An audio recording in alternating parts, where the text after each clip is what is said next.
नमस्कार दोस्तों, स्वागत है आपका एक बार फिर से आज के इस वीडियो लेक्चर में। दोस्तों आज के वीडियो में हम कवर करने वाले हैं इंडियन इकोनॉमी यानी भारतीय अर्थव्यवस्था से संबंधित महत्वपूर्ण एमसीक्यू क्वेश्चन जो अक्सर एग्जाम में पूछे जाते हैं।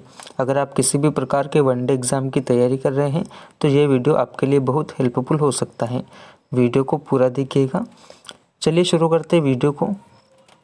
चलिए सबसे पहला क्वेश्चन आ जाता है, किसान कॉल सेंटर में कौन सा नंबर डायल करके कृषि संबंधी जानकारियों को हम निःशुल्क प्राप्त कर सकते हैं।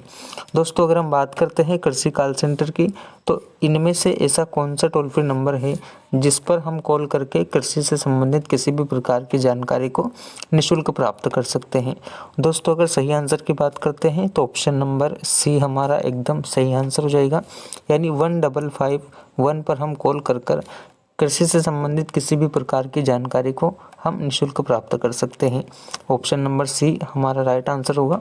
आगे बढ़ते हैं। अगला क्वेश्चन आ जाता है, अल्पकालीन देशों में गरीबी का मुख्य कारण क्या है। दोस्तों अगर हम बात करते हैं अल्पकालीन देशों की तो इनमें गरीबी का जो मुख्य कारण होता है वह होता है इनकी आय में समानता। ऑप्शन नंबर बी हमारा एकदम सही आंसर हो जाएगा। आगे बढ़ेंगे। अगला क्वेश्चन आ जाता है, प्रधानमंत्री ग्राम सड़क योजना किस वर्ष प्रारंभ की गई। दोस्तों बात करते हैं प्रधानमंत्री ग्राम सड़क योजना की तो इसे सन 2000 में लाया गया था, यानी इसकी शुरुआत सन 2000 में की गई थी। ऑप्शन नंबर बी हमारा एकदम करेक्ट आंसर होगा। आगे बढ़ते हैं। अगला क्वेश्चन आ जाता है, केंद्र शासित प्रदेशों में सर्वाधिक वन क्षेत्र प्रतिशत पाया जाता है। दोस्तों अगर हम बात करते हैं केंद्र शासित प्रदेशों की तो भारत में कुल 8 केंद्र शासित प्रदेश पाए जाते हैं। इनमें से सर्वाधिक वन क्षेत्र किस केंद्र शासित प्रदेश में है। दोस्तों अगर हम सही आंसर की बात करते हैं तो भारत का अंडमान निकोबार द्वीप समूह जो है इस केंद्र शासित प्रदेश में सबसे अधिक वन क्षेत्र पाया जाता है।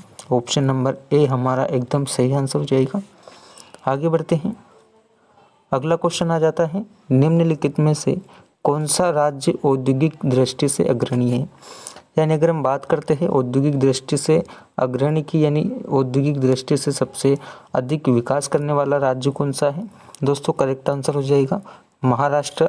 महाराष्ट्र एक ऐसा राज्य है भारत का जो औद्योगिक दृष्टि से अग्रणी रहा है। आगे बढ़ते हैं।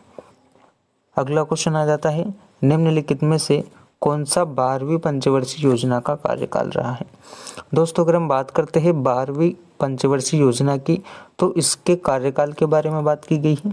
इसका राइट आंसर हो जाएगा ऑप्शन नंबर बी, यानी सन 2012 से 2017 तक का जो कार्यकाल था उसमें 12वीं पंचवर्षीय योजना की गई थी।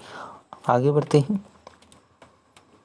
अगला क्वेश्चन है, कोयला उत्पादक देशों में भारत का स्थान कौन सा है। दोस्तों बात करते हैं कोयला उत्पादन देशों की तो इसमें भारत का जो स्थान रहा है वह तीसरे नंबर पर भारत आता है। ऑप्शन नंबर बी हमारा एकदम करेक्ट आंसर हो जाएगा। आगे बढ़ते हैं। अगला क्वेश्चन आ जाता है, दुर्लभ मुद्रा किसे कहा जाता है। दोस्तों बात करते हैं दुर्लभ मुद्रा की तो ऐसी मुद्रा जो आसानी से सुलभ ना हो।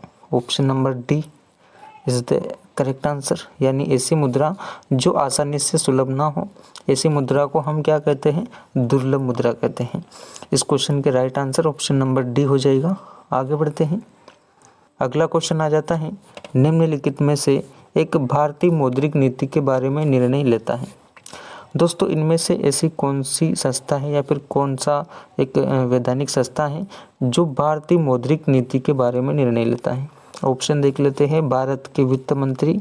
ऑप्शन नंबर बी है भारतीय reserve bank. Option number C है भारत के मुख्यमंत्री या फिर अंतर्राष्ट्रीय मौद्रिक कोष। दोस्तों बात करते हैं भारत में मौद्रिक नीति की तो मौद्रिक नीति के बारे में जितने भी निर्णय लिए जाते हैं वह भारत की भारतीय रिजर्व बैंक द्वारा लिए जाते हैं। Option number B is the correct answer हो जाएगा। आगे बढ़ते हैं। अगला क्वेश्चन आ जाता है, राष्ट्रीय विकास परिषद में शामिल नहीं होता है। दोस्तों अगर हम बात करते हैं राष्ट्रीय विकास परिषद की यानी इंटरनेशनल डेवलपमेंट परिषद की तो इसके बारे में इनमें से जो ऑप्शन में दिए गए हैं इसमें कौन सा जो सदस्य होते हैं वो इनमें शामिल नहीं होते हैं। दोस्तों बात करते हैं ऑप्शन नंबर ए की तो राज्यों के मुख्यमंत्री। ऑप्शन बी की अगर हम बात करते हैं तो योजना आयोग के सदस्य, ऑप्शन सी वित्त आयोग के सदस्य या फिर प्रधानमंत्री। दोस्तों अगर हम राष्ट्रीय विकास परिषद की बात करेंगे तो इसमें वित्त आयोग के सदस्य जो होते हैं वह इसमें शामिल नहीं होते हैं, यानी इस क्वेश्चन के राइट आंसर की बात करते हैं तो ऑप्शन नंबर सी हमारा एकदम करेक्ट आंसर हो जाएगा।